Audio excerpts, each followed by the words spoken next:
যোৰহাটত সদৌ অসম ভিত্তিত ভাওনা প্ৰতিযোগিতা অসম চৰকাৰৰ সাংস্কৃতিক সঞ্চালকালয়ৰ সহযোগত আৰু মালৱালী কমলাবৰীয়া বুঢ়া নামঘৰৰ ৰাইজ আৰু অঞ্চলৱৰ্তী ৰাজ্যৰ উদ্যোগত আজিৰে পৰা আৰম্ভ হৈছে সদৌ অসম ভিত্তিত ভাওনা প্ৰতিযোগিতা।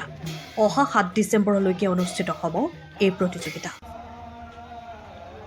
আজি ধৰ্মধ্বজা উত্তোলন আৰু ধৰ্মীয় শোভাযাত্ৰাৰে আৰম্ভ হয় কাৰ্যসূচী। প্ৰতিযোগিতাত 16টা দলে অংশগ্ৰহণ কৰিব। যোৰহাটৰ পৰা অনুপম বৰাৰ ৰিপৰ্ট, পোহৰ লাইভ।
আমাৰ কমলাবৰীয়া বুঢ়া নামঘৰৰ উদ্যোগত আৰু আমাৰ দাঁতিকাষৰীয়া অঞ্চলৰ সহযোগত লগতে অসম চৰকাৰৰ সাংস্কৃতিক বিভাগৰ সহযোগত সদৌ অসম ভিত্তিত আমি ভাওনা প্ৰতিযোগিতা ভাগি আৰম্ভ কৰিছোঁ।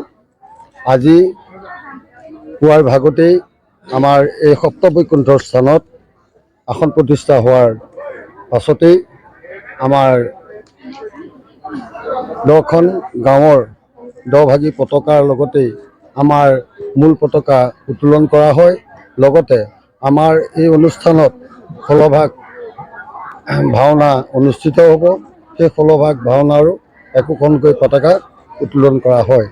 লগতে আমাৰ এই উদ্যোক্তা কমিটিৰ তৰফৰ পৰা আমাৰ সমূহ নিউজ চেনেলৰ কৰ্মকৰ্তাসকললৈ ধন্যবাদ জ্ঞাপন কৰাৰ লগতেই আমি সদৌ অসম ৰাইজক আমি আমাৰ এই অনুষ্ঠানভাগিত আন্তৰিক অভিনন্দন জ্ঞাপন কৰিবৰ বাবে আমি আহ্বান জনাইছোঁ।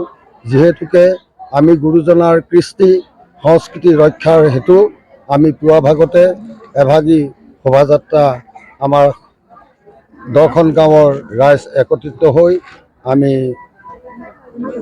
এই উদযাপন তৰফৰ পৰা উদযাপন ভাওনা মণ্ডপৰ পৰা আমি মাছৰ হাট নামঘৰ হৈ জেবিৰোডে দি গৈ তৰুৰাম ফুকন ৰোডেদি আমি বৃহৎ সংখ্যক ৰাইজক লগত লৈ আমি এই যাত্ৰা সমাপন কৰিছোঁ। ইয়াতে অন্ত পৰে। আজিৰ পৰা শুভাৰম্ভ হৈছে আমাৰ ভাওনা প্ৰতিযোগিতা। আৰু এই ভাওনা প্ৰতিযোগিতা আমাৰ আগতেও হৈছে, পূৰ্বতেও হৈছে। আমাৰ বিশেষকৈ মালৱালী কমলাবৰীয়া বুঢ়া নামঘৰৰ উদ্যোগত আমাৰ কেইবাখনো দাঁতিকাষৰীয়া নামঘৰৰ সদস্যসকলক, আমাৰ ৰাইজসকলক সমবেত কৰি আমাৰ তেখেতসকলৰ সহযোগতো আমি এই অনুষ্ঠান অনুষ্ঠিত কৰিবলৈ লোৱা হৈছে।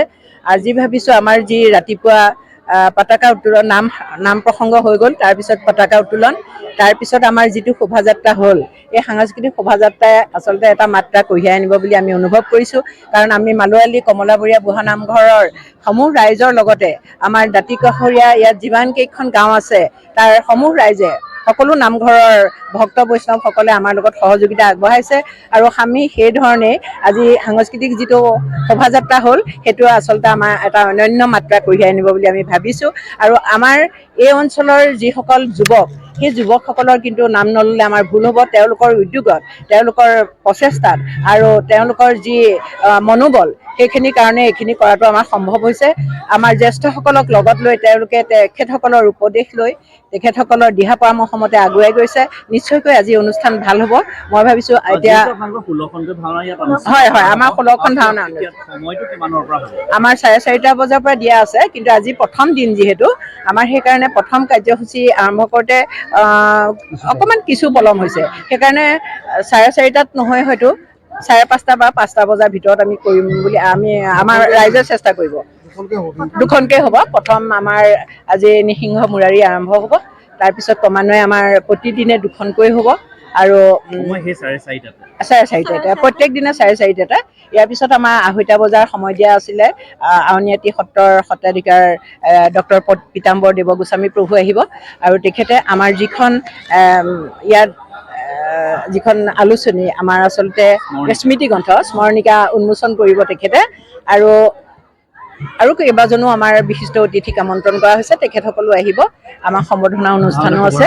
হয়, শুভাৰম্ভ কৰা হ'ব আমাৰ 4:30 বা 4:30 নহয়, 5:30 বজাৰ পৰা হ'ব বুলি আমি আশা কৰিছোঁ। 20 বছৰীয়া যোৰহাটবাসীৰ একমাত্ৰ ভৰসা প্ৰতিষ্ঠান ৰিয়া টি ষ্টল। হয়, যোৰহাট পুৰণি বালিবাটস্থিত বিজি পথত আপোনালোকৰ আপোন আৰু ভৰসাৰ চাহ, মিঠাই, বিভিন্ন সুস্বাদু সমৃদ্ধ বিপণী Riya tea stall. Riya tea ষ্টলৰ দ্বিতীয়খন সংযোজন ৰিয়া টি ষ্টল ৰাইজৰ বাবে মুকলি। ইয়াত নানান ধৰণৰ বিস্কুট, ব্ৰেড, সুস্বাদু পেষ্ট্ৰি, কেক, চাহ, কফিৰ লগতে বাৰ্থডে কেক উপলব্ধ। লগতে অৰ্ডাৰ মতে যোগান ধৰা হ'ব। তেনেহ'লে পলম নকৰি আহক আপোনালোকৰ প্ৰিয় বিপণী ৰিয়া টি ষ্টললৈ।